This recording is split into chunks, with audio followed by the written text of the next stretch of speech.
Hello. Welcome to another episode of The Horrific Podcast. We're two friends who live in different places but share a love for scary movies. Each week we both watch the same movie on our own and then record a conversation together about what we liked, what we hated, if we were scared, and maybe even some larger truths about why people watch horror movies in the first place. This season we're going to be focusing on horror subgenres and how they've changed over time. Hope you enjoy it, and thanks for listening. So something we talked about with zombie movies was how in the late 80s and into the 90s, it really became action movies that dominated the box office. And I feel like the movie that we're going to talk about today was very much seated right in the middle of that transition. So you could make the argument that this is an action movie and not a horror movie. But I'd say you could say the same about King Kong. And as we discussed last week, good horror movies cross boundaries. And you guys can't see me right now, but I'm nodding my head in agreement. I agree with that statement. I appreciate you always having my back. Yeah, of course. So I have a prediction to make. I would guess that this is a movie that you've seen a bunch of times and like a lot.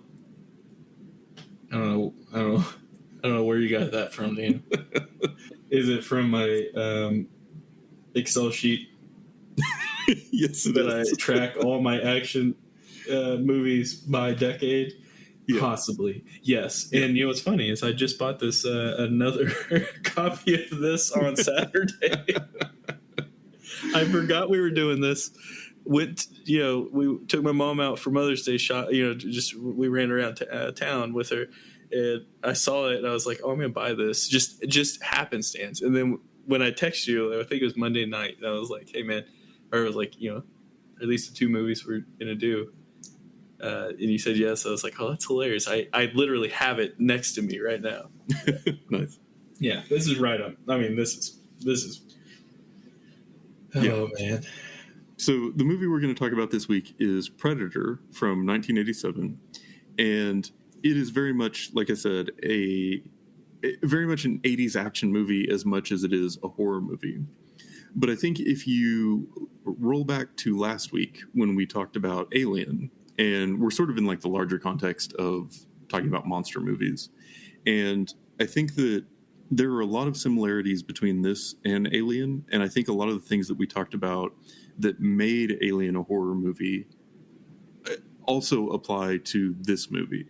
And so we talked about Alien is definitely like a crossover between, sci-fi and horror and body horror and suspense.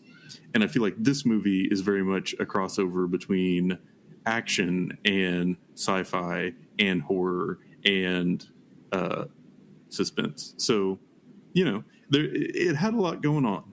And this was my first time to see it, and I'm excited to be able to talk to you about it. Yeah, that's going to be great.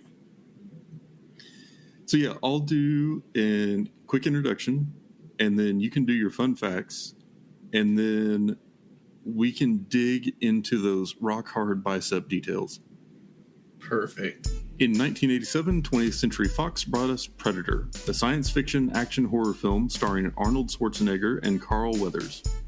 This movie tells the story of a small platoon of American badasses who sneak across a Central American border to rescue some high-value hostages. While there, they uncover a Soviet conspiracy, but that becomes the least of their worries after they realize that they're being hunted by a technologically advanced alien life form. Predator was made on a budget of around $16 million and made over $98 million at the box office. It has also inspired a long-running franchise. This movie can currently be streamed on HBO Max. Or if you own multiple copies of the DVD, you could just watch one of those, I guess. I was going to say, hell, just reach out to me. I'll let you borrow one. What did you learn about this movie? So, yeah, I was going to say this when you were talking about earlier, but it's funny that you mentioned the cross, the different genres, the crossing of those, because legit, the idea for this is Rocky meets Alien. So that's on the commentary by the director John McTiernan. Nice. McTiernan. He shared that it was pitched as Rocky meets Alien, but the director saw it more like King Kong. bunch of guys go on an island, go deeper in, and Shazam, the thing that they're chasing, turns out to be a lot bigger than they had thought, and they have to turn and run the other way. So, direct from the director's mouth, right there. Couple fun facts about this: the movie was actually going to be called Hunter initially. It was switched after production to Predator, to what we have today. Here's something I didn't know, and I thought this was actually super, super interesting. So, you know the dweeb in this film that, like, tries to make crude sexual jokes? And yeah, he's kind of like Richie from It. Yes, exactly, yes. So, that guy's name is Shane Black. And supposedly he got this because he is well-known, like a well-known screenplayer. He had wrote a few screenplays at the time, and I just thought I'd tell you some of the screenplays that he wrote, which got him this role in this film. So he did The Lethal Weapon. Oh, wow. The Lethal Weapon, The Monster Squad, Lethal Weapon 2. He wrote the story for Lethal Weapon 2. Last Action Hero, Kiss Kiss Bang Bang, Iron Man 3, he wrote and directed, The Nice Guys, and The Predator from 2018. That's quite the resume. Uncredited script doctor of Predator, Dead Heat, The Hunt for Red October, and RoboCop 3. Pretty interesting acting or writing credits there. Crazy. Came Money a printer. long way from making jokes about his wife's private parts. So, this film was shot entirely on location in Mexico. The fictional jungle that they were at was called Valverde, but it was actually in Puerto Vallarta in Mexico. However, I guess the Mexican jungle loses leaves a lot, so there were a ton of fake leaves had to be added to the trees. So a lot of the leaves that we saw were fake if they were in the trees. 2 facts I'm going to say really quick. My last 2 facts for this. The minigun that was used, for the record, that also shot fake rounds. I don't know why that's a fact. It's a movie. Alec Baldwin. Anyway, but have you ever heard about how Jesse Ventura got his acting role for this film? So I have not. Jesse Ventura is a professional wrestler. He's a politician. All around just full of shit, just based off those 2 things. And as the editor of this podcast, I can say that. So Jesse Ventura was asked he tried out for this, and the reason he says, I watched an interview with him, that he says he got it was because at the time he actually chewing tobacco. And so he was bigger because he's, on roids because he was in wrestling. He, just looked the part, played the part, but he got it specifically because he was an active tobacco chewer. Kind of made me think of the movie Thank You for Smoking. Yeah. But yeah, I just like the idea because the whole movie he has it in there, and so like a lot of the things I've watched, him talk about are like, behind the scenes, not for this podcast, just what I've done for funsies. Yeah, is he talked about the chewing tobacco, so he had the chew in the whole time. I guess it put a pretty. Basically, he was like okay with dying at that point because he's like, I don't like you chew too long, it bursts a hole in your lip. So the for real last fact for this is the suit that was worn. So there, supposedly Jean-Claude Van Damme was initially going to be playing the Predator in this. Now, this was like Jean-Claude was like on his way, I think, or like he had like he wasn't like who he was, or is now, and so he was doing. I guess he had enough. He's like, I'm out. So he bailed. And so then that's when they got Kevin Peter Hall, who was he was a 7 foot tall ballet dancer. He did martial arts.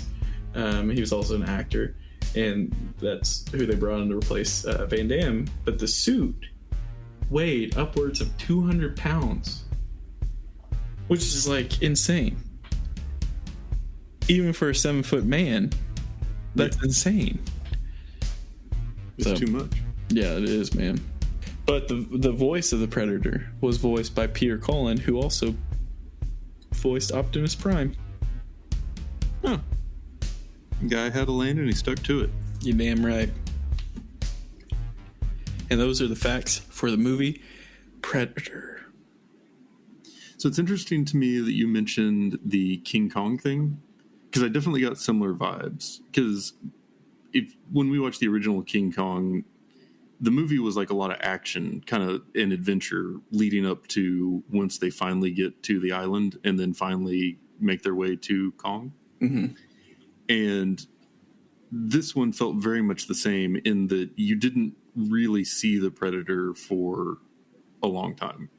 It's all about Arnold and Carl meeting up and, you know, sort of launching this mission and going out and investigating and finding the downed helicopter and then finding that village and then having the big gunfight and getting their prisoner and just all that stuff that was going on, uncovering the Soviet connection, like all these things that are happening. And it's almost like setting it up to be a very different type of movie, except that they kind of gave you just a little hint in the beginning where they showed that spaceship. And then kind of the heat vision stuff that started happening at about 20 minutes in. Mm-hmm. And so it felt similar, except that there was sort of you were clued into that there was going to be more to the story and that you should be kind of worried about it. And I thought that was an interesting way of building this, because it really felt like a very much like stay in your lane, like 80s war movie in the beginning. And then it took kind of a hard turn as soon as the Predator got involved. Yeah. Yeah. So for as much as I talked about like the writing and everything for Alien, like I think it's kind of the opposite with this one, where it definitely felt like to me, someone who's watched this 1,000 times, probably, that's a guess. More realistic, probably 8,000 times. I feel like there were definitely some pieces that were just like, oh yeah, well it's really like a CIA, you know, it just seemed kind of thrown in at the last minute. So it just seemed kind of confusing. So it was almost like we had 3 stories. They were going to get the hostage, find out it was really like a CIA operative. And then the real problem, the title of the film, The Predator there that's fighting them. But since this is an 80s action film, it makes perfect sense for the era that it was in to have close-up shots on biceps and, you know, nothing adding to the storyline, you know, like I feel like this could have been the story or a similar situation if they didn't interchange characters with Alien to meet the machismo. Right.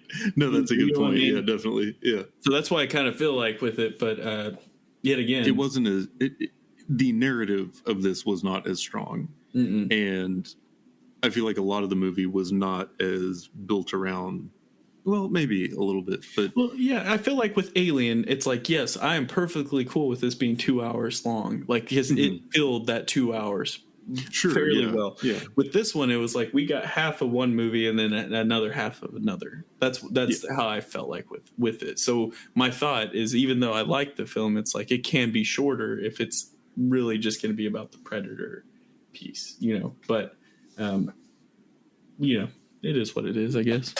Yeah, but then you would have missed out on all that flexing and shooting in the beginning. Exactly. That was exactly why they did it, though, is so that they could have the bombs. And yes, absolutely. Yeah.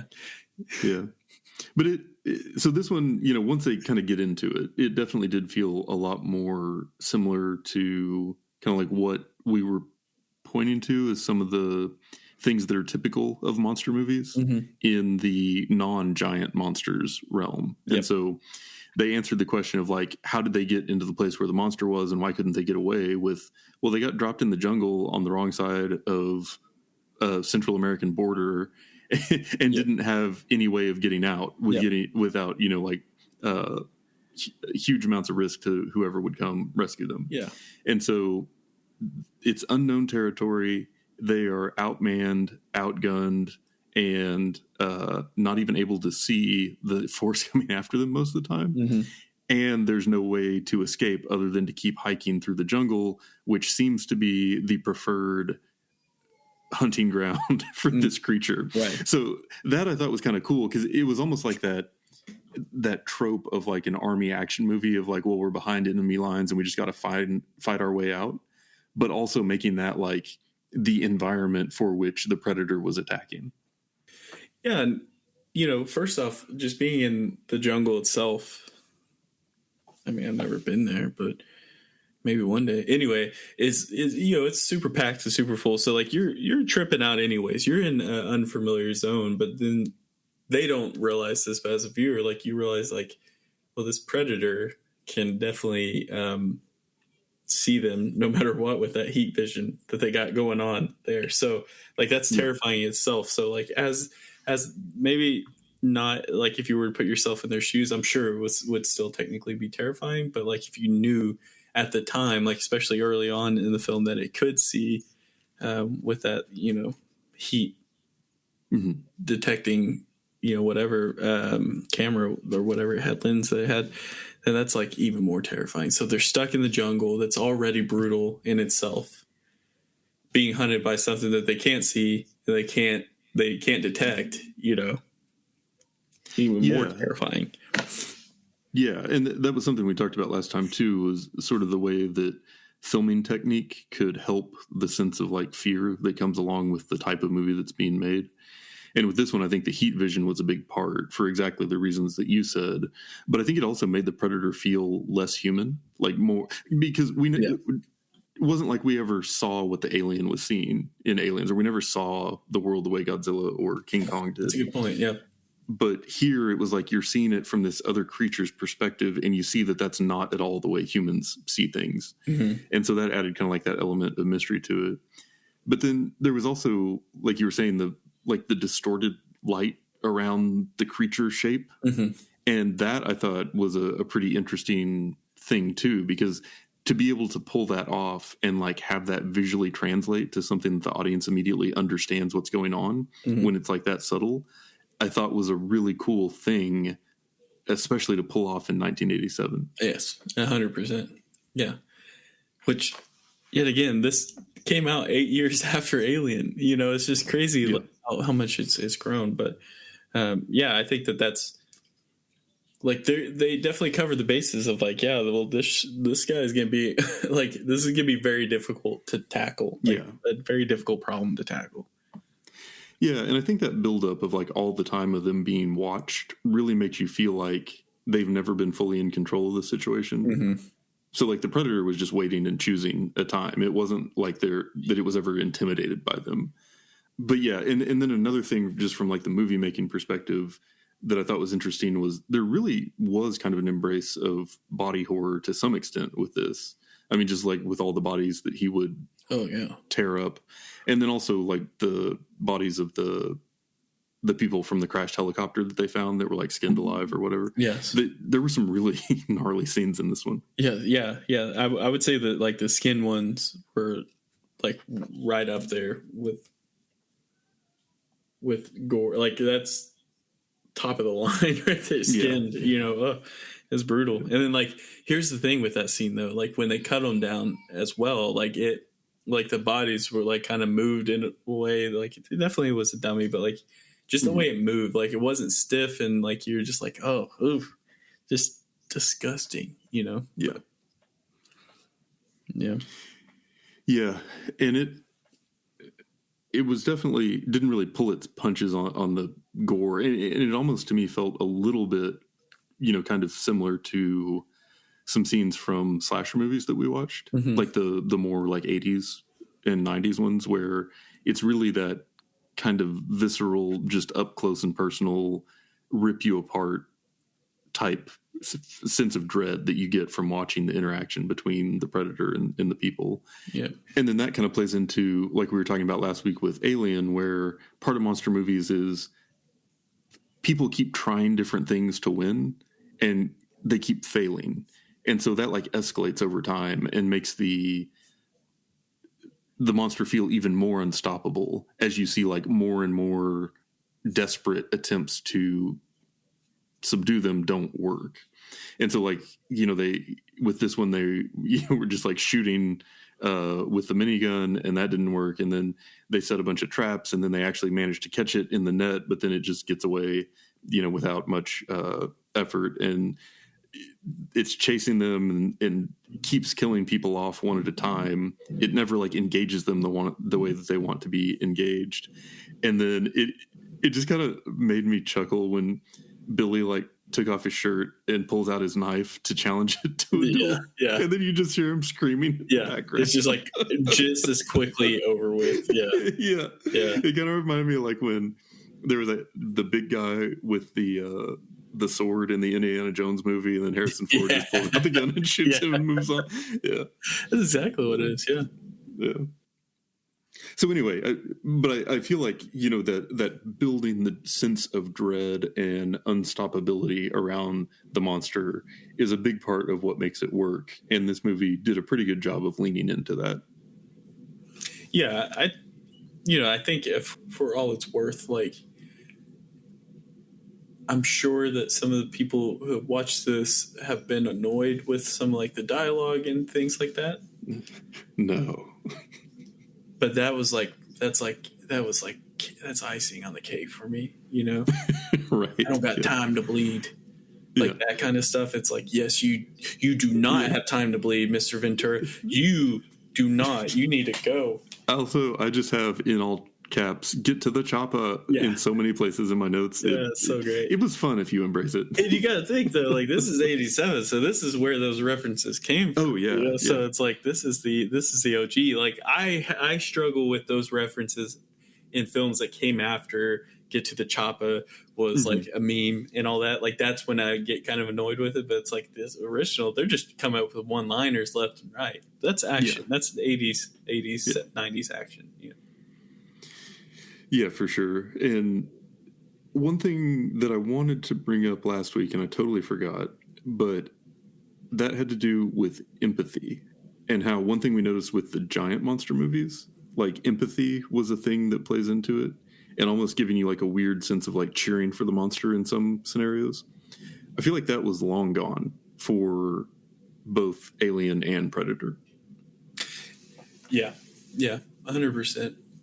But like sorry. I was just going to say, they really invested in making it feel like an unstoppable force that was going to take no prisoners and murder everyone, and you just hope somebody could get out alive, which I feel like is a really different vibe than we had from the giant monster movies. Yeah, that's 100% the case with this film. I think it also ties in to like just the way that the Predator went down as well, because it was like hand-to-hand combat.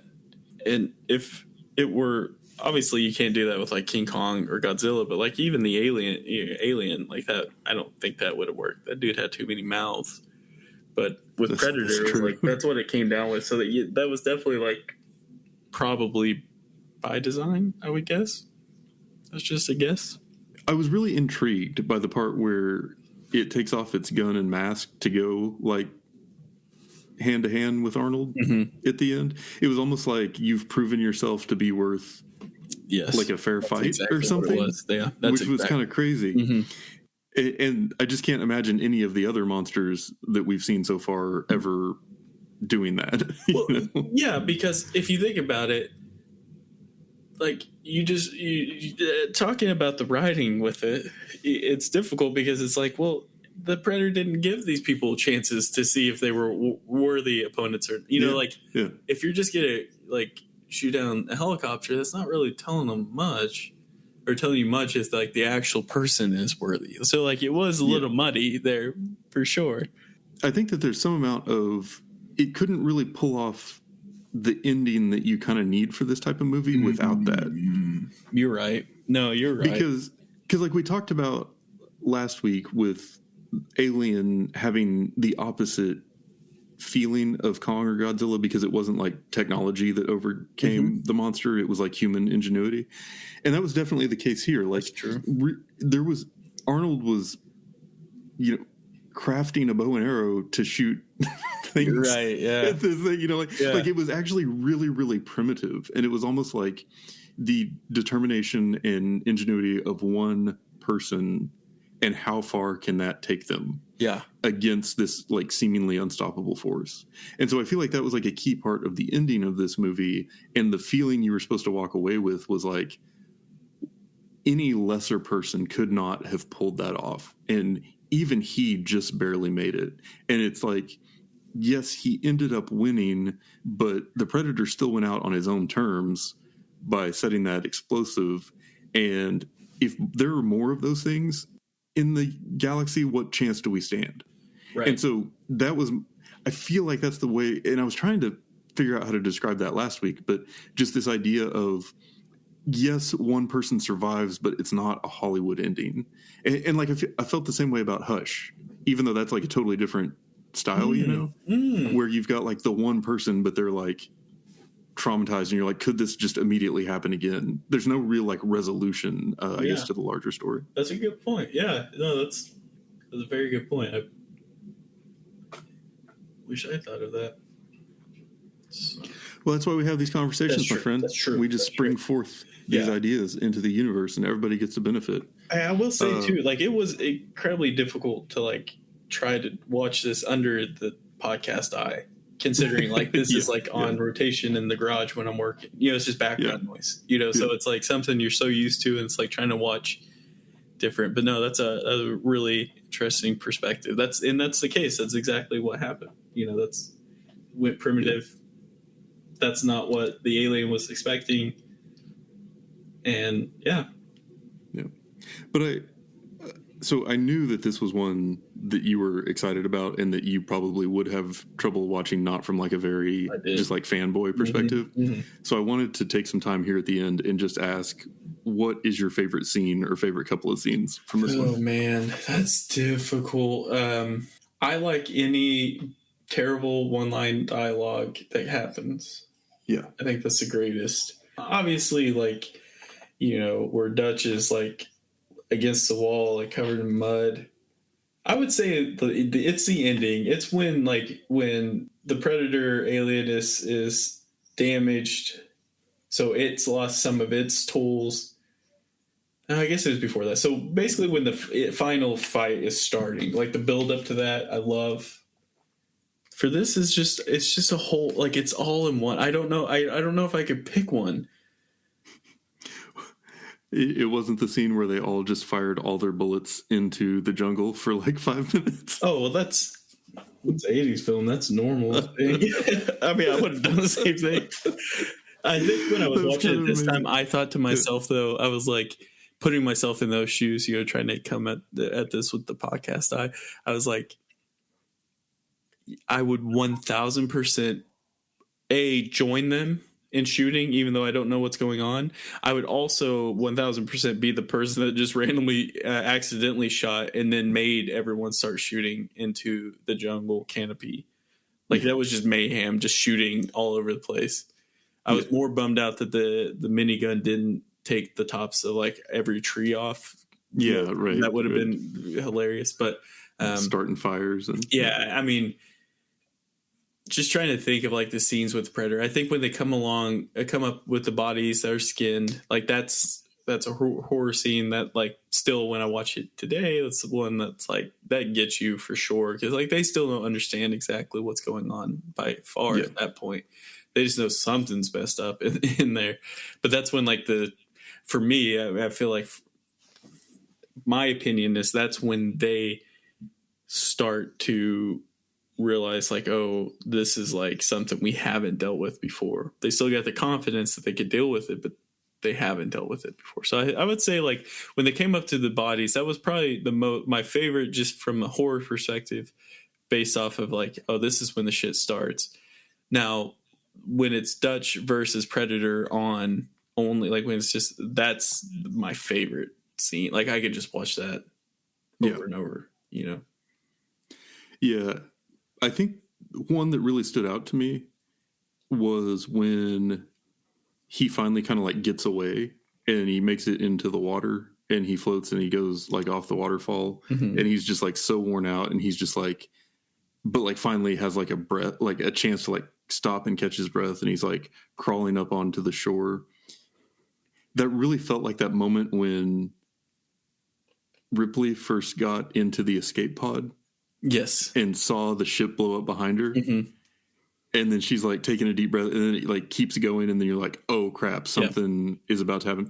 Well, in this one, it was a lot sooner because it was when that just like invisible thing came flying down and then splashed in the water behind him. Mm-hmm. And I was just like, oh, it is on. Like the fact that it was able to follow him, and it's just like, this is not over. It's coming to finish the job. Like that scene really stood out to me, and I thought was just a really, the way that they did that with the Predator in like full cloak mode, just like coming down into the water behind him, like nothing's going to stop me. I will chase you to the end of the earth. I thought was just really good movie making. Yeah, and like the way you're describing it made perfect sense as well. Like he is like Dutch is worn out. Like he just did all that, basically the whole film, and you know that he is drained.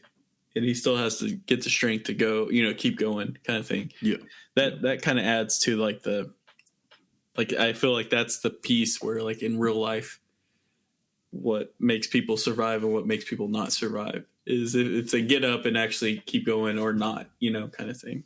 Not to get if they have 20-inch biceps or 22-inch biceps. Mm-hmm. Hey, but let me say something really quick about this, and this is for all the aliens that are out there listening to our podcast. If you have a self-destruct device on your person, what's the fucking point of putting a timer on it? It should just be like pull and go. Yeah, it's like what are you going to do in those 10 seconds that you can't do 10 seconds before you push the button to self-destruct? Okay, well, question for you. How would your enemies have a chance to run away and have an epic jumping away from the explosion scene if you didn't? It really feels like the guy who designed this made a little snafu about it. Daniel, he fucked up. He's trying to cover he's like, but what if there's still a good guy out there that could get away? Like that's how the world works. Yeah. Not me. No. Yeah, not into all it. my self-destruction devices. Immediate. But do they start blowing steam? No, they just play music. Okay. Well, good to know. Good to know. To each their own. But yeah, this one, I don't feel like there's as much to dig into quite as much as last week with this one, other than just it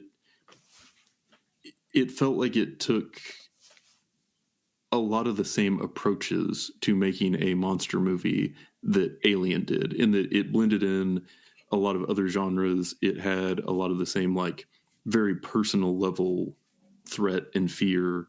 And then in the end, it finally was overcome by one person. Yeah. Just by sheer, like, force of will, basically. Yeah. And so I think that those are interesting differences, because the next thing that we talked about after King Kong and Godzilla was when King Kong and Godzilla started fighting each other. And I'm not going to directly say what movie we're talking about next week, but people who have been listening for a few weeks might notice a pattern. Also, it was maybe in the last status of our episode that was posted. And that's it for today's episode. If you've listened this far, then thank you, and we hope you've enjoyed it.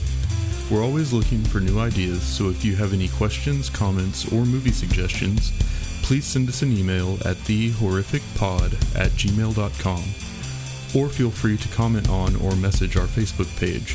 Just search for The Horrific Podcast. Thanks for listening.